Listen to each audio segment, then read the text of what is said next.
I'm almost at my 14th year in full-time ministry. So I don't have quite the gray hairs to show it. They're coming.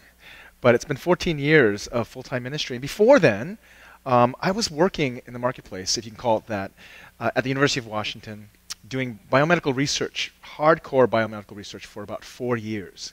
So it's been a while since I remember what it's like, day in, day out. People call it the grind, the rat race. It wasn't corporate America, but in fact, it was, I feel, as very stressful. And I'll share a little of my experience of what it was like to be working outside the church in the world. And not simply just what it felt like as a person in terms of getting up in the morning, spending all day, so much of our time, and putting so much investment of ourselves in what we do, but also in the context of, I had just come back to Christ. And I was really wanting to know God and to walk with Him. And this was such a big part of my life, and I was really struggling to try to get my head and my heart around the activity of my hands. And what did it have to do with God? So I'll give you share a little of what I was doing at that time. I was working at a lab in the Department of Anesthesiology, and we were doing NIH research, which is, it's the most obscure research, the stuff that we were doing. It had no connection to daily life. It had no connection to, you see these movies like Contagion, and they're doing viral research that somehow heals people. I mean, we were like 15 steps removed from that. We're doing stuff that even people in the textbooks wouldn't care about. That's what it felt like. It was important work. It was very intensive work. My boss was this 4'11" Chinese lady, and she had some passion and fire in her. I mean, she would just look at you, and you'd already start kind of trying to do some work because she had such intensity, and you couldn't help but kind of be in that intense environment. But every day I would go to work, and this is when I was in Seattle. It would be early in the morning, so this is before the sun would come out. And then by the time I would get out, especially in the wintertime, the sun would be down. And our lab had no windows. So I felt like a rat. I didn't see sunlight for for a while. And in the midst of this, I was reflecting to myself, so much of my time is being taken up by work. Especially if you live in New York. But even now, as the retirement age is stretching out, it's actually very feasible that up to 100,000 hours of our life are going to be spent working. Can you just imagine that? 100,000 hours of your life are our lives for many of us who are in the marketplace.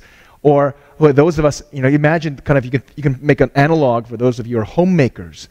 And you're probably going to spend more than 100,000 hours of your life administering in the home.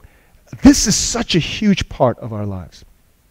And I felt what that was like. That even if I have my devotions in the morning and try to talk with God at night, during the day was a huge block where I didn't feel like I knew how to connect what I was doing, what I was learning, how I was developing with my relationship with God. I didn't have, at the time, a theology or a spirituality of work.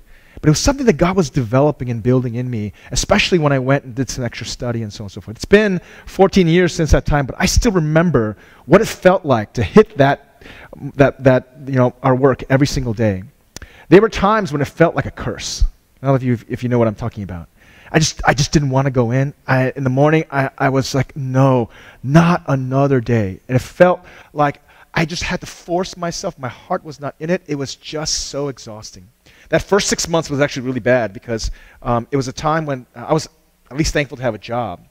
But my boss, she put me on probation, and she basically said, I don't know if I can keep you every single day before I left work. You did a good job, but I don't know if I'll keep you. I might fire you tomorrow. It was like fighting for 6 months. And after a while, I just got almost thick-skinned to it. But it was like, have you ever watched the movie Princess Bride? It's like Wesley, he became an apprentice to the Dread Pirate Roberts, and this is an old movie for some of you. But he was being told, Wesley, you did a great job today in learning how to sword fight, but most likely I'll have to kill you in the morning. That's what I felt like every single day.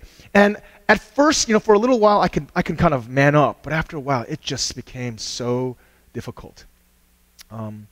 Maybe you know what it feels like, whether your coworkers are on you all the time, and it's just the work itself may be exhausting, maybe draining. It feels like a curse.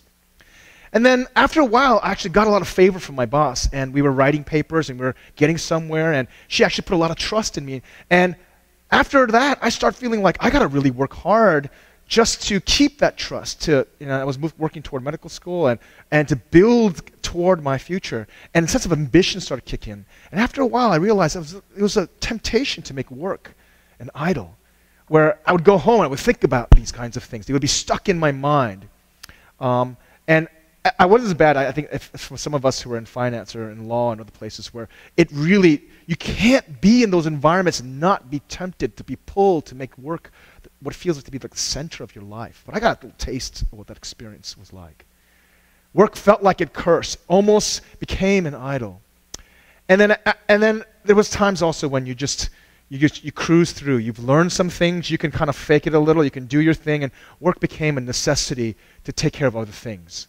To pay for leisure, to pay for vacation, or the things, or your hobbies, or just to make a living so that you can put your investment in other places. And so if you've ever experienced and maybe you're experiencing it now, work becomes many things. But what I didn't experience enough of was work being a place where I felt like God was with me. I am doing God's work with the very things that I am doing throughout the day. That I can talk with Him, that I can see meaning what I'm doing in context of Him, that my faith is coming alive because of the very work that I'm doing. That was very hard to experience. And if you know what that's like, maybe you can kind of help me along here to say that this is not just a few people, but most of us struggle with this. That there is such a huge block of time we spend and invest in work, and yet God doesn't seem to be there as often. And so I lived like a 6-day one cycle where for 5 days I'd be working like crazy, and then actually the other 2 days I was helping out with the youth group. All my stuff with God would be during the youth group and helping out at church. All my stuff at work was work. But when I got to seminary, I had really encountered some really good teaching that really reshaped the way that I think. And it's been helpful for me to realize and by the way, just because you're a pastor doesn't mean that you don't face the same battle. Pastors experience this constantly. You wouldn't think so. Yes, in the name of God, we go and we counsel and we do devotion, so on and so forth, but it feels like work at times. Okay, I'll be honest. It feels like work. It can be as idolatrous or as curse-like as in the marketplace. And this I hold on to these truths about what God is reminding me, what my pastor work is supposed to be, what our work, even in the marketplace or in the home, is supposed to be. That God intended, what God intended work to be. So what I want to do is I want to spend a little time today especially setting up the foundations of a theology and a spirituality of work. What did God intend? Why did He make us this way? What is work supposed to be? Okay? And to actually walk through a whole month investigating what faith at work looks like. So today we're going to be talking about how to redeem work in many ways. That work is not a curse. It's not called to be an idol. And then what is it supposed to be? And I believe it's supposed to be a place where we really hands-on partner with God. And next week we're going to be talking about the importance of character and how cultivating Christian character, godly character, is so important in the kingdom work and in our work itself. And thirdly, in 2 weeks we're going to talk about excellence. That the very act of doing something well for God, creating something beautiful, investing love, faith, and hope in a work of creation and a work toward blessing people in and of itself is something valuable in the eyes of God and begins to be a place where we get to connect with Him. So I'm laying the foundation for these things that we're going to be talking about in more specifics in the weeks to come. The last one is entitled Entrepreneuring Kingdom. That kingdom actually is in many ways very much have a lot of overlap with the work of an entrepreneur, of business in many ways. That God is a creative and a very shrewd kingdom in His kingdom business. And how our entrepreneurial hearts and visions can be very much in line with mission.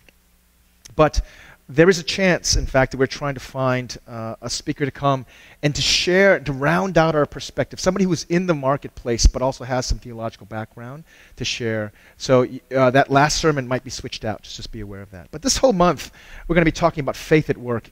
And a little future glimpse, I'm also working on the next month's series, and that's called Faith at Home. These are two huge blocks of our lives that I really feel God is wanting for us to connect with Him, experience a discipleship, a way of life to follow Him as we are working and as we are developing our home life with Him. Okay. So I just thought about how do I begin to introduce this topic and lay a foundation of a biblical foundation. If you don't know the blueprint, you can't build. Yeah? If you don't know the route, you can't move. You're just wandering. And so it's important for us to get an understanding, the infrastructure of what God would want us to live out in terms of our work. And the Bible is so important for us to see this. I think many of us have missed it. I missed it for a big portion of my life as well. So that's what I'm going to spend a lot of time doing today. And so I thought, why don't I give two vignettes, a picture of what creation looked like before sin and the fall, before we messed it up. And that might give us a little glimpse of what God intended work to be for us in the Garden of Eden. And the second vignette, way at the end, like bookmarks, like brackets, way at the end, when God is finished with what He has planned from the beginning, restoration has happened, heaven is here. Guess what? At the end, you see that God sets us up in a garden. And there's also a place where we see that we're still working. There is a redeemed aspect of work in creation and in redemption. So there's two verses here that I want to walk you through and help us to picture both where we're supposed to have started, where we went wrong, and where we're going to end, and help us to give us a good infrastructure. If this is what it was, and this is what it's going to be, then we can actually redeem our work in the very direction God would have us in the Scriptures. Let's read this together. Genesis chapter 2, verse 15. This is from the New International Version. Just one verse. The Lord God took the man and put him in the Garden of Eden to work it and take care of it. Okay? And I'll give you the second vignette in just a second. So this is really at the beginning of the Bible. God had created the heavens and earth. And you can get a sense of it because God is creating. He is really excited. Every little step of His plan, He's saying, it's good, it's good. And when He finishes and places the crown of creation, human beings, and He installs them, He says, very, very good. And so it's not a picture of God as this, sweatshop owner and taking Adam and forcing him against his will, putting him in the garden saying, now you work. It's not like slavery here, because when I read that, from my own kind of skepticism, it's kind of like God took Adam. He was all, happy, he's all nice, and God took Adam and He forced him to work. No. It's the picture of He is the one, with His will, with His command, having prepared a place, installing him in this beautiful, beautiful place. Garden of Eden is paradise. This wonderful place. And then giving him dignity, giving him responsibility, authority to influence that garden, to protect it, to cause it to flourish. That word work, interestingly enough, in the original language Hebrew, has the same exact root as worship. Okay? That kind of blew my mind when I first realized that. That word work is the same root base as the word worship. He put Adam there to work it, to take care of it, to steward it, to guard and cause it to flourish. But in his work, his intent was that Adam would be worshiping God. I can just imagine Adam waking up in the morning excited that he gets to go and he gets to learn, he gets to begin to impact this area. And have you ever done this before? Have the feeling of like you can't go wrong. Every little decision you make, every little step that you do, it causes things to explode. Let's say if you're a trader, if you've had any one of these days, every single trade you make, you're making hundreds, thousands, millions of dollars with, and you just can't go wrong.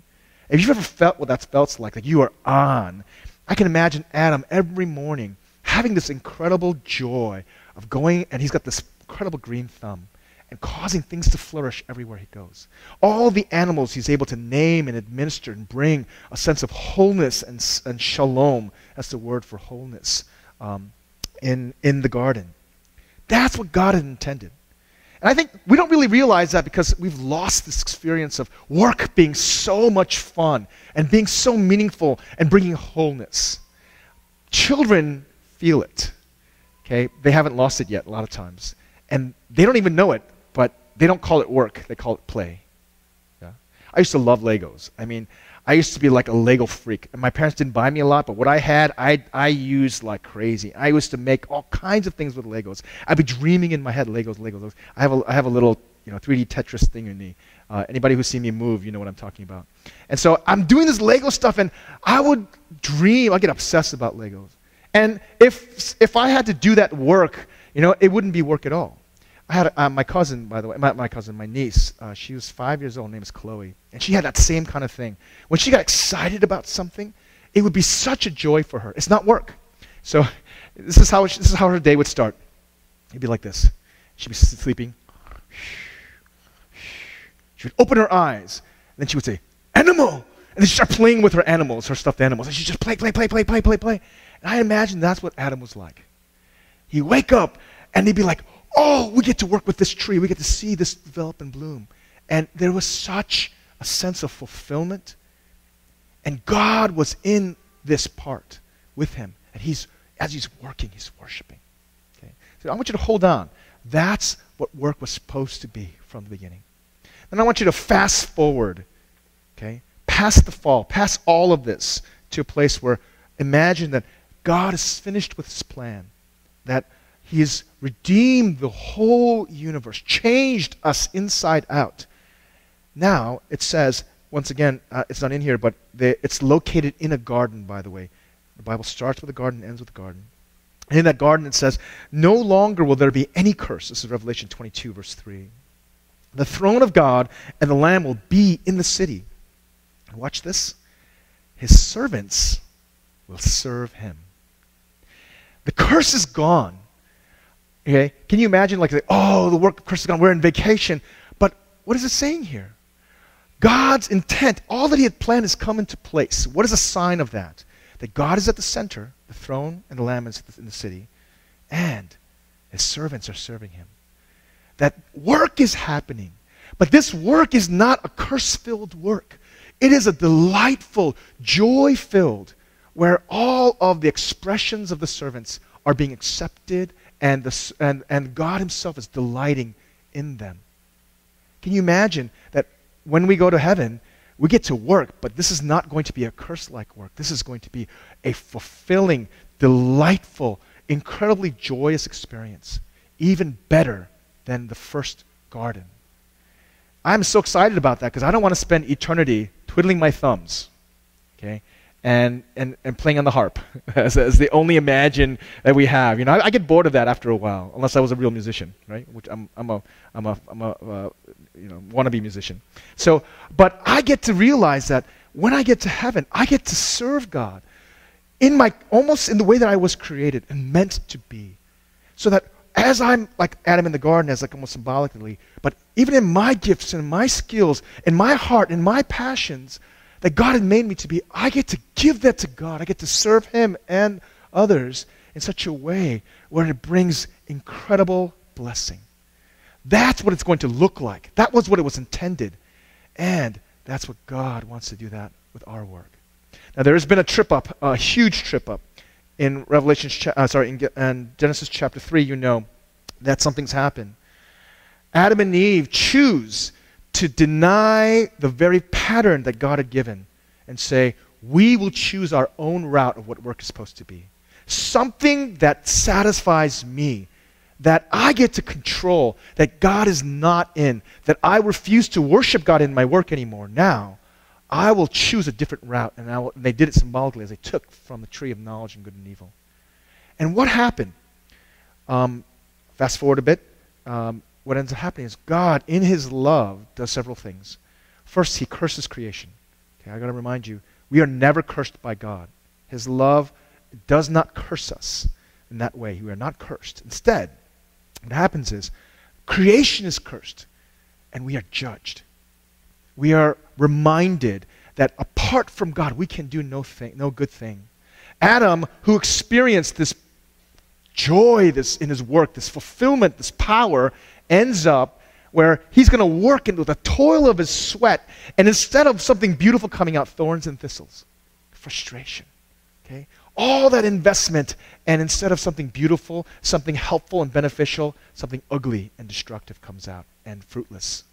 For the woman, she's going to experience in her great work, in her relationships, and in childbearing, as a symbol of that, like in the home, instead of having a place of peace and enjoyment, even bringing anything in the home is going to get difficult, painful, excruciatingly so, as a way to remind us that the route of hope and life is not through our work. It's not through the work of our hands or of our bodies. It's going to come as we return in our hearts to God, as God redeems our work. And that's what Christ does. He works to redeem our work. And I'm finding that the enemy has been very busy, especially in our setting in New York, to distract us from actually really experiencing God in our work, serving Him and growing to connect with God in our work. So what I wanted to do was not only give you these two vignettes, but begin to kind of establish and build a foundation of, okay, why is this important to allow God to into our work, to walk with Him, and how do we do this in some ways? And what I want to do is I want to start talking about not us first, but talking about God. I want us to think and associate, identify work first with God. Because we are made in His image. We will not know ourselves right and how to apply even work into work unless we see God first. And so, I don't know if you realize this, but one of the key characteristics of God is a worker. Okay? God is a worker. He loves to work. He loves His work. His works are labors of love. If you see God in, and Jesus says this in John chapter 5, verse 17, my Father is always at His work to this very day, and I too am working. It's not saying God is a workaholic, because actually He stops after 6 days. Work does not control Him. But from His joy, from His creativity, from His energy and love, He loves to work. 6 days of work, 1 day of rest. Okay? It is love that drives His work. And we know that in all things, God works for the good of those who love Him and are called according to His purpose. Why does He work? What is His work toward? It's toward those who He loves, to shape them, bring them toward His good purpose. God is working. He's a worker. He's a creator. Genesis 1-2. You see a good picture of God and His characteristics. He's got this master plan worked out. And He starts, and every step of the way, let there be light. There's formless and void. Let there be light. And there's light, and He goes, good. You know, it's like, look what I've done. I think He's talking to the angels, like, look what I've done. This is awesome. You know, look. And then he begins to, separate light and day.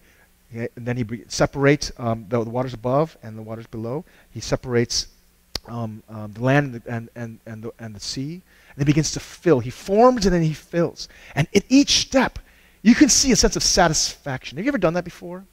You're making something. And as you're making it, you're getting really excited because it's turning out really, really well. And you can imagine what it's going to be like when it's completed. And there is a sense of not just a arrogant sense of satisfaction, but you just really love the thing that you're making because it's really an expression of you. If you're an artist, you know what I'm talking about. I suck at art. I'm so bad at art. I couldn't save my life to do art. But I've begun to experience that when you begin to create something, it's so delightful, and you can watch it coming into reality. God loves to work, even as creator. He's described as a builder, an architect. He's described as a teacher who loves to see unshaped, unformed people growing into the very heart of God. He's described as a composer and a performer, a potter who takes this lump of clay, valueless, shapeless, and then as he makes it into a masterpiece, it has beautiful function and its aesthetic beauty. Described as a farmer, as we talked about last week at Easter, taking something from death and then bringing new life, vibrant life from it. He's described as a shepherd, taking stupid sheep and guarding and protecting them, causing them to flourish. These are just some expressions of how God identifies Himself. Don't you see? I love work when it brings, it actually reveals His glory as He works. So if God is a worker and he enjoys work and what is formed and shaped and built from it, we are made in his image. We are called to experience that same exact kind of joy in our work. Work needs to be seen in the biblical eyes and perspective as partnering with God. Partnering with God. He describes that in 2 Corinthians chapter 6, 1 Corinthians chapter 3. Paul refers to himself and those who are working in ministry as, we are God's co-workers. And it's kind of funny that there's a lot of argumentation over the theology of these two passages. There are people who say, God would never say we are on par with him and say that we are co-workers with him. Paul is saying that they are co-workers working in God's field. And I find it funny because people just have a hard time believing that God would partner with us. Because if it's like this, let's say you are a masterpiece, you're just a master at what you do.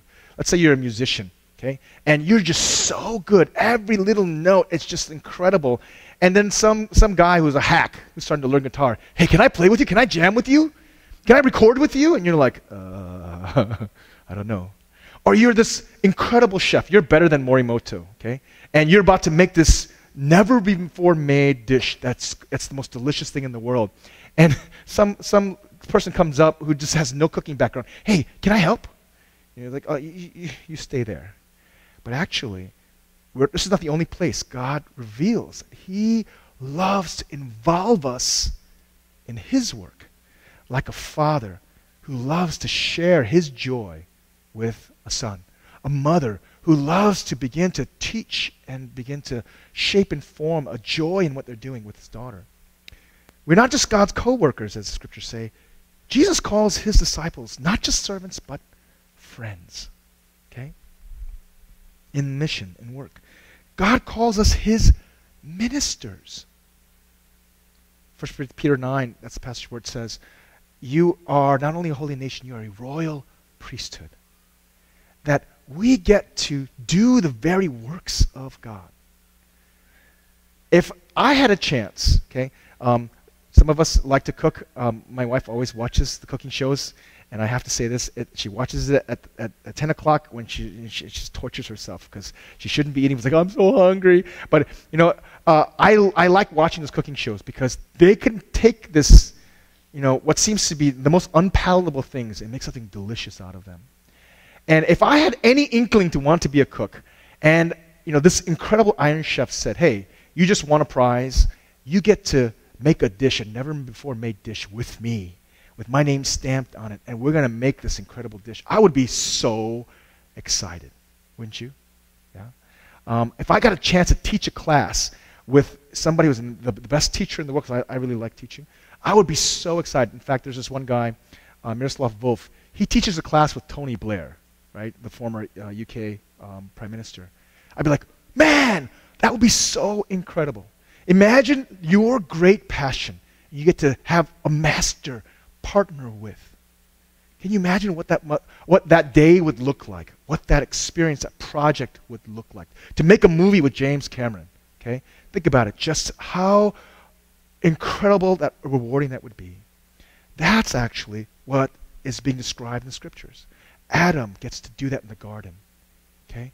We are called co-workers, not just servants who do some meaningless part, friends who share even in the planning and in the execution. We're called to be partnering with God in the very work that we do.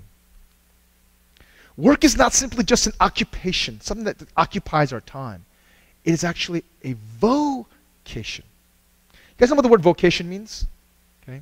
So when I was growing up, I went to a high school, and there was two kind of options from the high school. Either you go to college, or you go to the workforce. But if you go to the workforce, you can get extra training at what they would call a Vocation Technical Institute.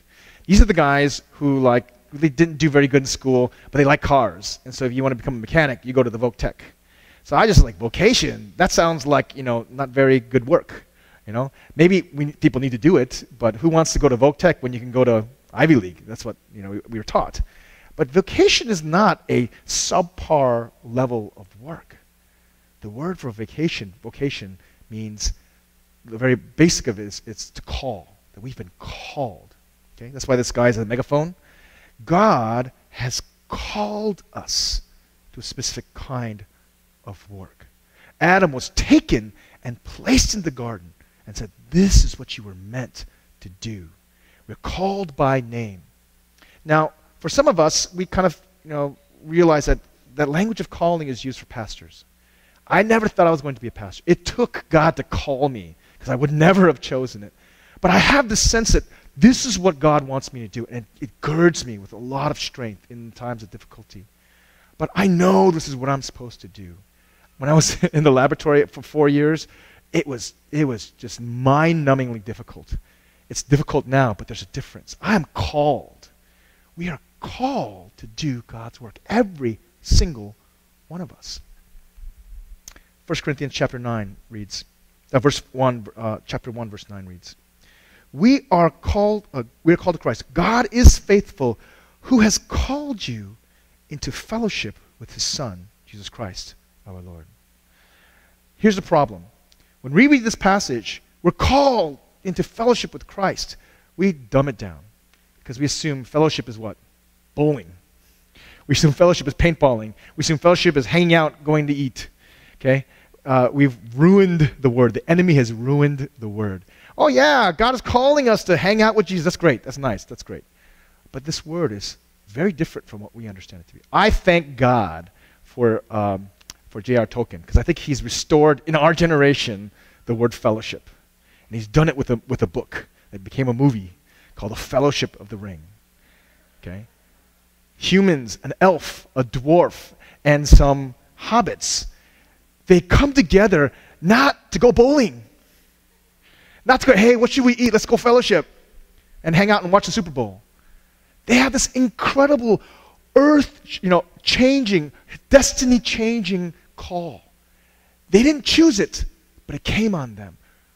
You remember the story of Gandalf saying to Frodo, you didn't choose it, but it's in your lap. And Galadriel telling him, if you don't do it, who will? This is what you have destined for.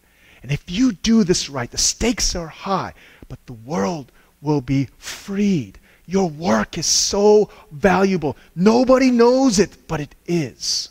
You might think you're just rambling around trying to get into Mordor, and it doesn't seem like valuable work because everybody else is fighting, but your work is so crucial. We've been called into fellowship with Christ. Not just to belong to him, but to share in his cause. And it's not talking to just the pastors. Every single one of us in Christ have been called into fellowship with him. We have a vocation, not an occupation. An occupation is something that we do while we're bored. Okay, you're at work and you're on net, because you're occupied with something, or you're occupied with something that's distracting. I think our words count for something. Okay, I don't want to. Whenever I meet somebody, I don't use the word. So, what's your occupation? Okay, I actually use the word, "What's your vocation?" And they'd be like, "What?" Okay, I'm not a mechanic, But no, actually, what's your vocation? It helps to remind me, and if I get a chance to remind them, that this is what we're called. Now, some of us are actually professionals. Okay, most of us are professionals, and that word "professional" we use as a way of describing what? Somebody who does something full time. I'm a professional pastor. Right? It sounds really bad. A professional chef versus an amateur chef, right? A professional car driver or a professional what? And you use it to describe a lawyer or a doctor. That's what we do for a living. There's a level of expertise and training involved, a level of dignity involved. But that word was usually not meant and used in the way that we use it now. It was meant to say, I profess a calling. God made me for this. God has given me an incredible task to join him, and I'm in part of the fellowship of Christ. And this is my role of bringing in kingdom, even as I go to work every single day. And the things that I do, I profess a vocation. God's called me. Yeah. If you're a homemaker, guess what? You are a professional. You've been given a vocation, a calling to raise up a generation for Christ. If you're a doctor, you've been called to heal bodies. Okay? There are professions. If you are a beautician, it's a very valuable thing to do, to bring hope and beauty into the world. An artist, a musician, they change people's hearts. They bring kingdom. You get to evoke God. You get to worship God with what you do. That's partnering with God because God has called you to it. Not just pastors. Everyone has a vocation. So I'm going to give you a little more specific and move on to how can we develop this and have some practical things to try to have God and connect with Him in our daily work and in our choosing of what kind of work and our developing of our work. In the biblical perspective of work, this is from Dorothy Sayers, a friend of Jared Token, the gracious expression of creative energy in the service of others. Godly work, when it's done His way and by His intent, it is a gracious expression of creative energy for the benefit of others. We'll unpack that a little. So, if this is what work is, it's not for the sake of self-fulfillment. Most of us choose work because we like it, it makes us feel good, we get status for it, or maybe just nothing else we can do and we're just kind of biding our time. But work is meant to be with this intent. God wants to partner with us, and He's giving us giftings and passions, and then as we choose to do this, not for ourselves, but for others, something comes alive. So here are three things as we round out our message. Three things as we develop a biblical spirituality of work. If God is partnering with us, He's called us to do work with Him. First and foremost, we want to choose a work. We want to live out a work life that expresses love. If you've ever realized this, work and all that we do should be an expression of love.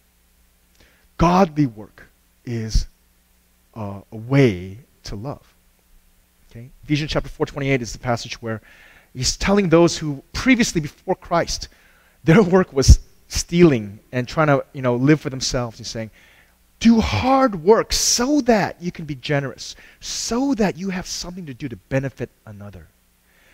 Sometimes, like the work that I was doing, I could not drag myself into work because it felt like nothing I do counts for anybody.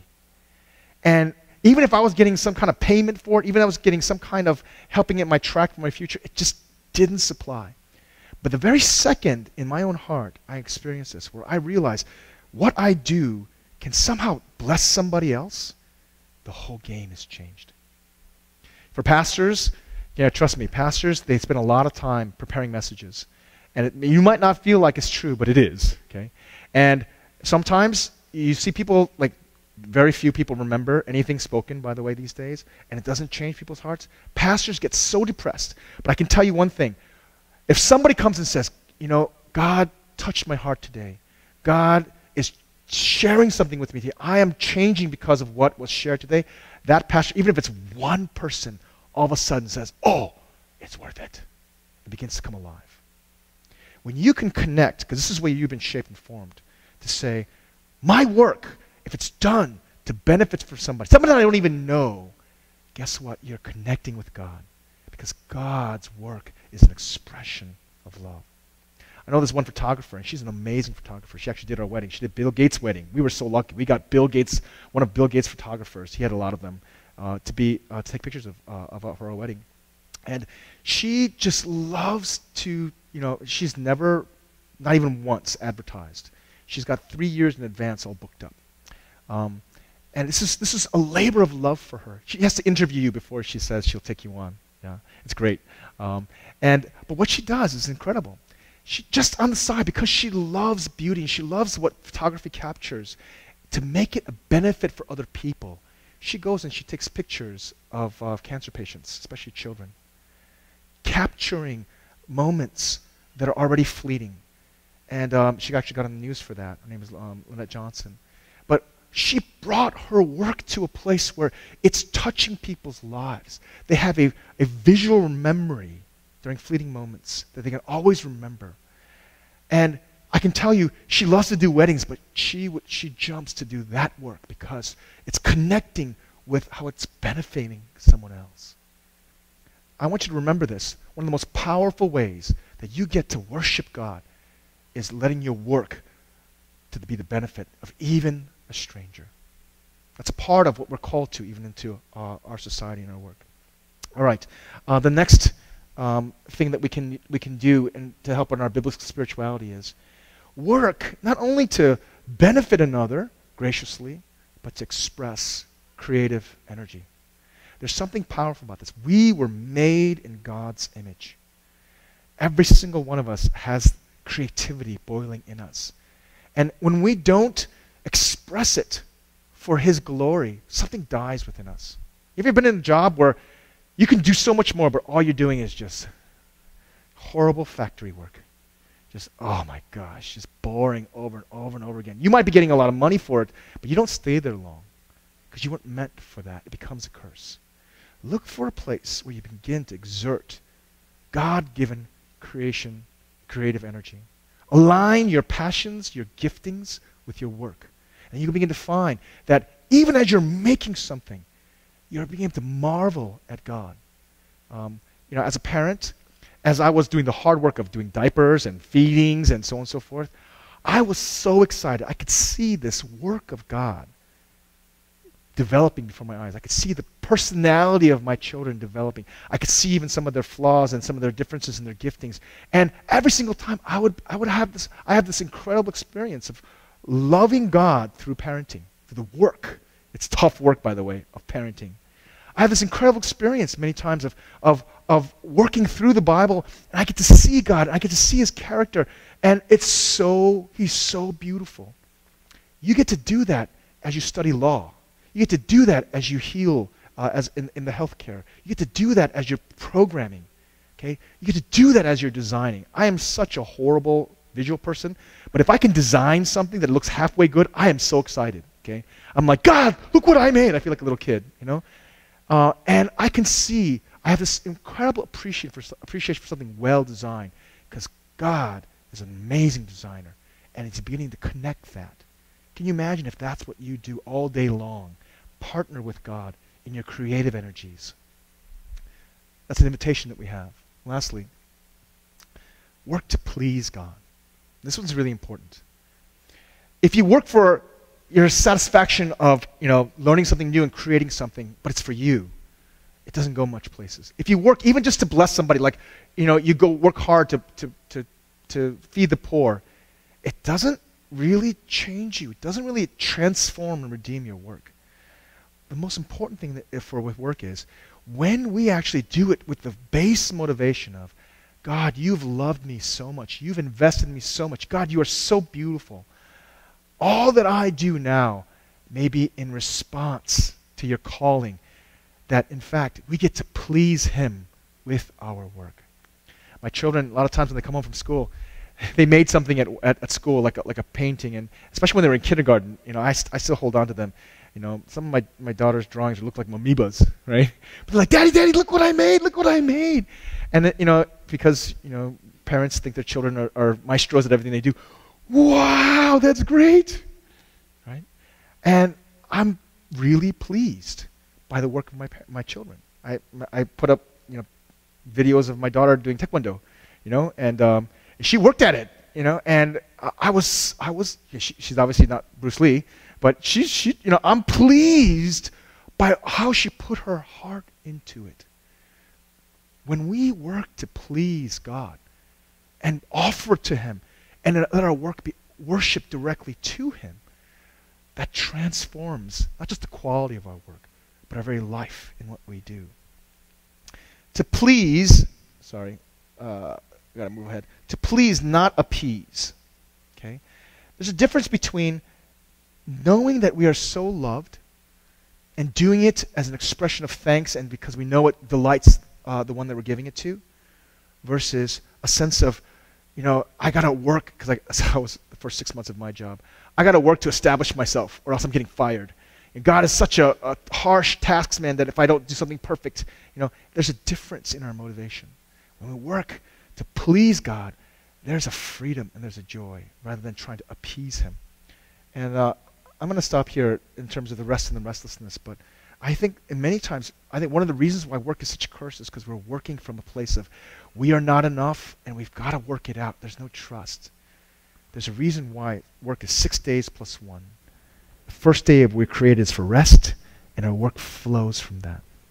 But I'm just going to actually have us now, turn to a time of prayer, and I want to wrap this up for us. Would you bow your heads with me and begin to personalize this? You've heard a lot.